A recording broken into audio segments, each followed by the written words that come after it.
한국 정치사에서 벌어진 아주 흥미로운 미스터리, 오늘 한번 같이 들여다볼까요? 여론조사 1위를 달리던 아주 유력한 후보가 있었는데 어느 날 갑자기 자기 당에서 출마 자격을 박탈당합니다. 대체 어떻게 이런 일이 일어날 수 있었을까요? 네, 바로 이 질문. 이게 오늘 이야기의 핵심입니다.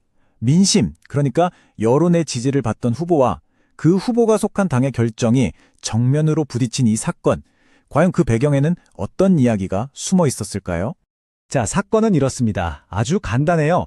대구광역시장 선거를 앞두고 한 예비 후보가 압도적인 지지율로 1위를 달리고 있었어요.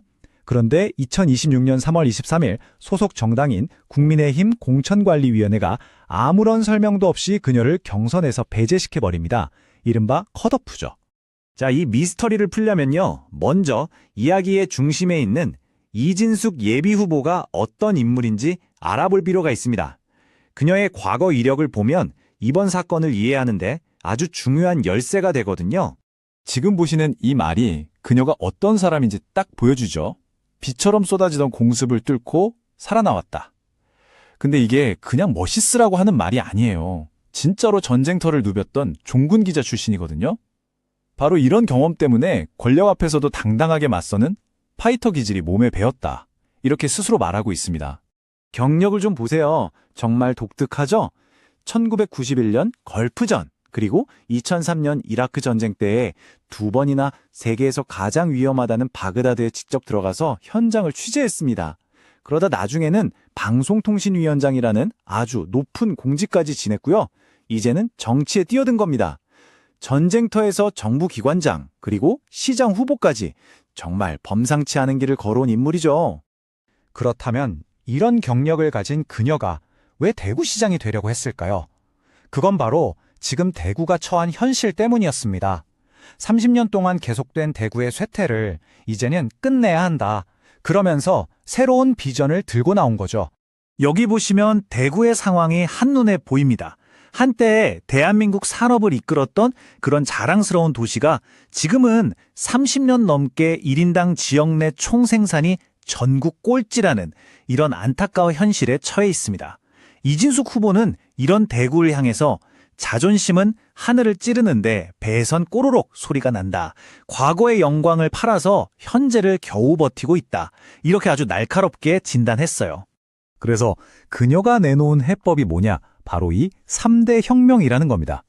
첫째, AI나 반도체 같은 미래 산업을 키울 수 있게 에너지 허브를 만들고, 둘째, 대구에 원래 강했던 기계, 소재 산업을 바탕으로 방위 산업의 중심지로 만들고, 마지막으로 청년들이 떠나기만 하는 도시가 아니라 전 세계에서 학생들이 찾아오는 글로벌 교육 도시로 만들겠다. 이런 아주 구체적인 계획을 발표했습니다.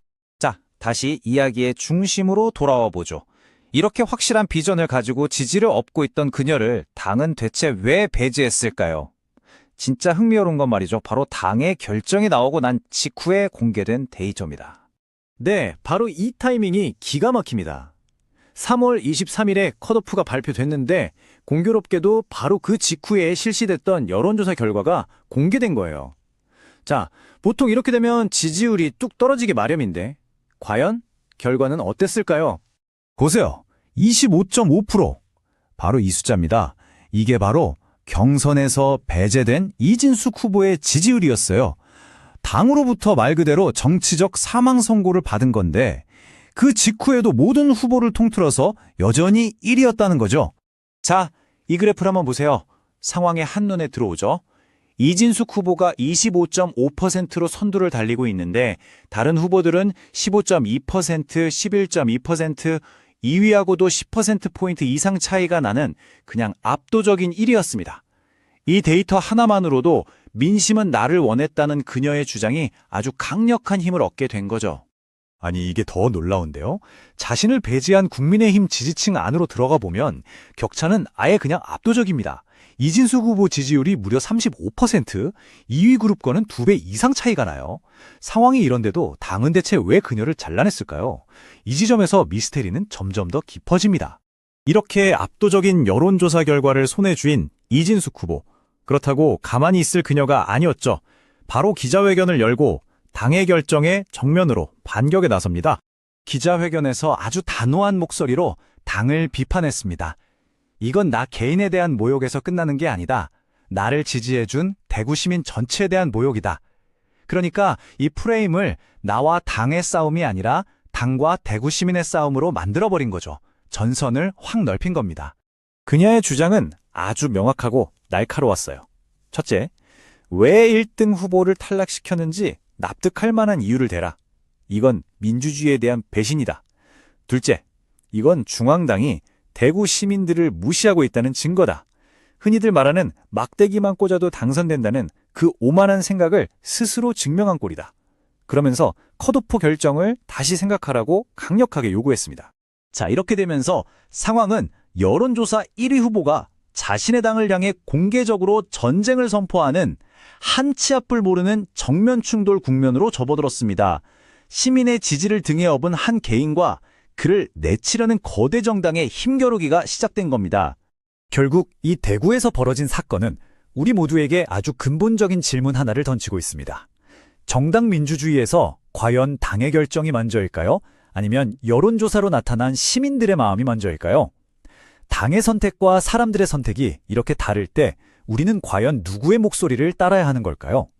이 질문에 대한 답은 아마 여러분 각자의 마음속에 있을 겁니다.